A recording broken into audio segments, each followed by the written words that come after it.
हाँ, तो ये तो हम पहले से बचपन से पढ़ते आ रहे हैं, वही चीज है।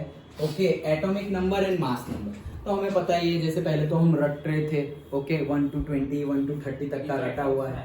ओके, हाँ, so atomic number and mass number. तो एटॉमिक नंबर क्या है, देखो जैसे कि ये हमारा पर्टिकुलरली एक्स मतलब कोई एलिमेंट है, जैसे 180 एलिमेंट की हम बात करते हैं, तो उसमें से कोई एक एलिमेंट है, नीचे जो लिखा हुआ होगा वो है Z, that is atomic number, और ऊपर जो लिखा हुआ होगा वो that is A, that is atomic mass.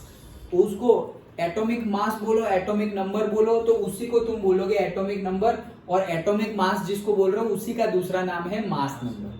तो मास नंबर बोले तो फिर ऐसा ये क्या नया है, वो एटॉमिक मास ही है, तो कहीं पे मास नंबर यूज करेंगे या वहां पर एटॉमिक मास वर्ड यूज करेंगे, दोनों सेम ही है। ओके, सो हमें पता है जैसे कि Z जो है वो बताता है एटॉमिक नंबर, और atomic number is nothing but number of protons और नंबर ऑफ इलेक्ट्रॉन्स, दोनों सेम ही होते हैं, अलग अलग नहीं होते। प्रोटॉन और इलेक्ट्रॉन सेम नंबर में ही होते हैं, no exception. Okay, so total number of protons, और ए क्या है, शॉर्ट में बोले तो नंबर ऑफ न्यूक्लियॉन्स, क्योंकि न्यूक्लियस के अंदर प्रोटॉन और न्यूट्रॉन होंगे, तो हमें पता है एटॉमिक मास मतलब mass of the proton and neutron, तो प्रोटॉन एंड न्यूट्रॉन तो न्यूक्लियस में होते हैं, तो इसलिए हमने लिख दिया total number of protons and neutrons और total number of nucleons, short में न्यूक्लियॉन्स। ओके, अच्छा, ऐसा भी पूछा जा सकता है कि ऐसा गिवन हो, बचपन वाले क्वेश्चन कि ऐसा पर्टिकुलरली लिख के बता दिया है और बोला कि चलो बताओ इसमें कितने प्रोटॉन्स होंगे, कितने इलेक्ट्रॉन्स होंगे, कितने न्यूट्रॉन होंगे,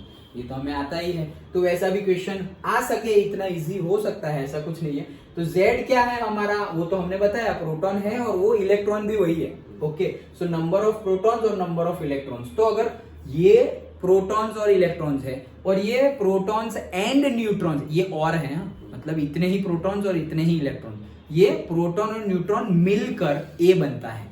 तो फिर न्यूट्रॉन अकेला ढूंढना हो तो हम A माइनस Z करेंगे तो नंबर ऑफ न्यूट्रॉन्स मिल जाएगा, क्योंकि यहाँ पर क्या है, प्रोटॉन एंड न्यूट्रॉन, तो यहाँ पर है P प्लस N, और यहाँ पर क्या है, प्रोटॉन और इलेक्ट्रॉन, तो माइनस क्या करोगे तुम, माइनस करोगे P या माइनस करोगे E, तो मैंने माइनस कर दिया सपोज P, तो ये कट हो गया, तो N मिल गया ना।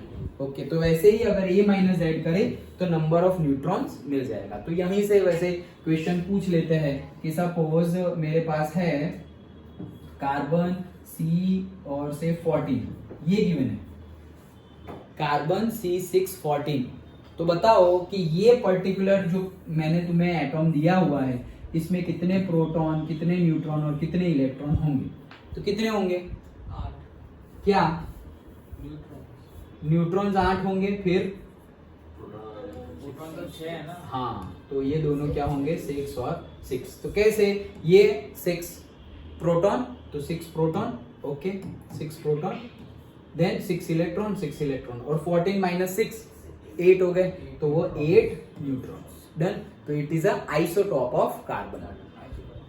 ओके, तो वैसे हमें कुछ भी पूछा जाता है। ऐसा कौन सा एलिमेंट है जिसके न्यूक्लियस में न्यूट्रॉन ही नहीं है, ये hydrogen, correct. Okay, hydrogen. Okay, जैसे हाइड्रोजन, ड्यूटेरियम एंड ट्रीटियम, 3 है, उसमें भी आइसोटॉप्स है। हाइड्रोजन को प्रोटियम बोलते हैं, तो प्रोटियम, ड्यूटेरियम एंड ट्रीटियम।